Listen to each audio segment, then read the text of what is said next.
From the Opubco Studios in Oklahoma City, you're watching The Press Row. I'm Jenny Carlson here with Barry Trammell, and we're brought to you by Papa John's Pizza. You can go online right now and order your pizza at papajohns.com. It's time for our weekly inbox segment, your email questions answered here on video. Let's get right to it with a question from Tom. Tom says, frankly, I'm glad for both the kid and the university that Kendall Thompson is leaving OU. I had season tickets during the era that his dad and others were caught up in all that scandal. It never made sense to me that this was a good fit to bring back the spectacle of that era. An interesting take on the Kendall Thompson transfer. It's very interesting. I agree that it was sort of dicey for Kendall Thompson to try to be the Oklahoma quarterback, but not for the reasons that Tom gave, because frankly, I think Charles Thompson has handled that very well. He's owned up to his mistakes. He's put that behind him. Publicly, he put it behind him 10, 12 years ago. So I don't think that's the key. I just think it's dicey in this era when the OU coaches and most coaches like to keep a muzzle on the parents of their quarterback and other players. Can't do that with Charles Thompson. He's in the media. He's got a radio show. He's been on the radio off and on in Oklahoma City market for a decade. And two, he's a former player. We're always talking to former players. And when a former OU quarterback, his son is a possible OU quarterback, that's just a recipe for controversy. Charles has handled it well. I've been at places where he's spoken to public gatherings. He said all the right things. He's shown some frustration down the stretch because he's a father first.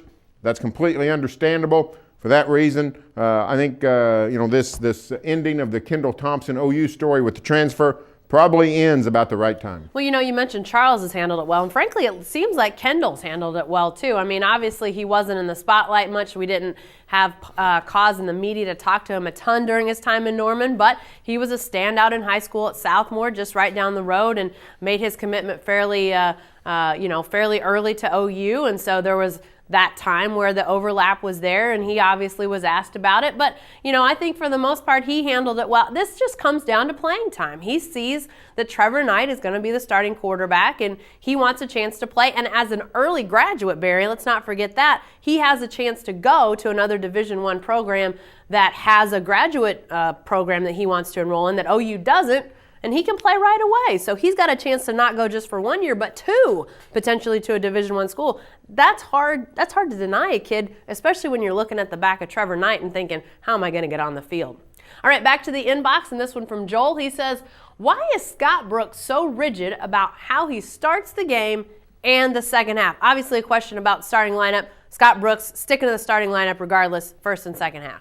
Because it works. That's why. Everybody down on the Thunder 4 or 5 games ago saying, change the starting lineup, blah, blah, blah. Well, now they're winning. Here's the deal. The Thunder has a plan, and the Thunder sticks to the plan. We don't always like it. Fans don't always like it. Media doesn't always like it. But let me tell you what the Thunder's going to do. They're going to stick to their plan. Now, at some point, the starting lineup will disperse. They'll amnesty Kendrick Perkins. They'll let Tabo go in free agency. They might trade for somebody else. You never know. But this is their plan, and frankly, it works. Thunder made the NBA Finals 2 years ago, was a big favorite to return to the NBA Finals a year ago, only Russell Westbrook got hurt, and now here they are with Russell hurt, and they're still, again, number 1 in the West. What they're doing works. Yeah, and I think that is absolutely the truth.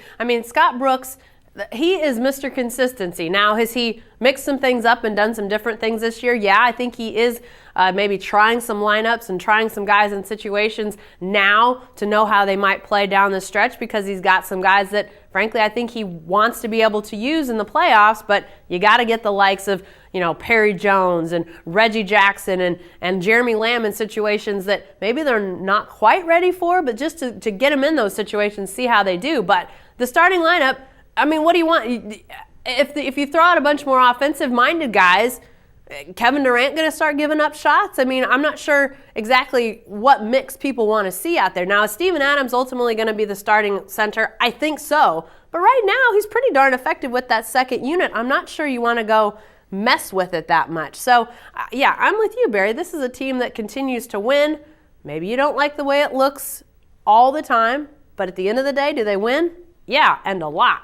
All right, back to the inbox, and this one from Bob. He says, On the larger scene at Oklahoma State, does Mike Gundy have issues with Mike Holder? And then that just sifts down. Barry, this is in regards to a column you wrote about how Mike Gundy wanted Joe Wickline fired, ultimately was talked out of that, and Joe Wickline now obviously at Texas. Well, I think clearly Mike Gundy and Mike Holder had issues. I actually think they've patched those up to some degree.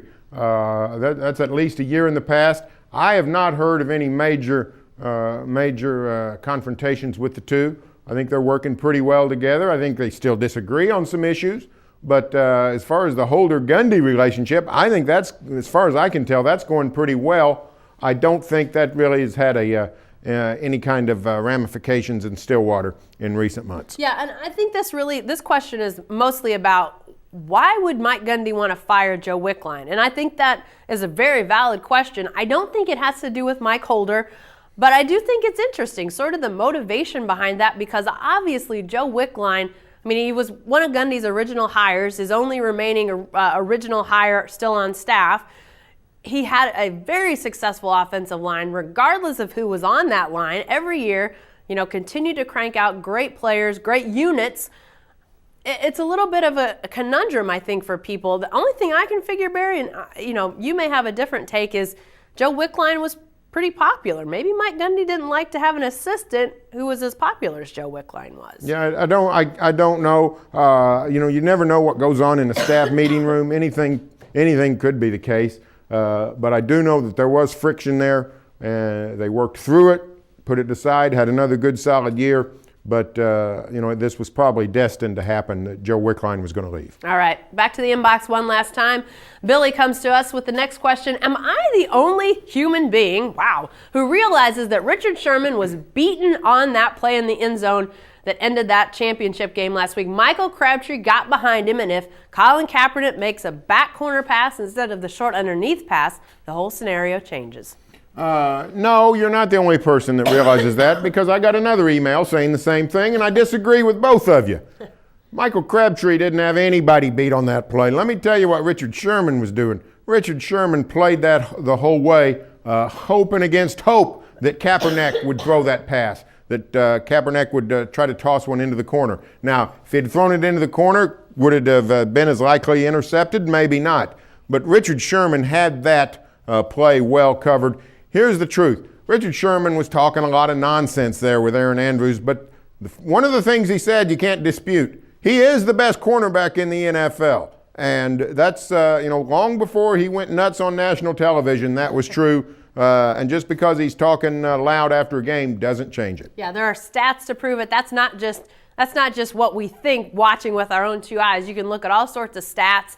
And just the fact that they targeted him twice in that game, that tells you something right there. They're going to try any other cornerback that great Seattle defense throws out there other than Richard Sherman. Now, why, when the game was hanging in the balance, they decided to test him, I'm not entirely sure. But it was a great play by him. He's got unbelievably long arms, Barry. If you look at how big his wingspan is with those arms, it's Inspector Gadget-like. He reaches up there, bats that pass down to be intercepted. Great play by him. I think he knew exactly where Michael Crabtree was the whole time, had an idea what was coming the whole time, made a great play on it. And yeah, regardless of what he said afterwards, you can't deny that. Hey, be sure to stay with the best coverage team anywhere at newsok.com and every day in the Oklahoman.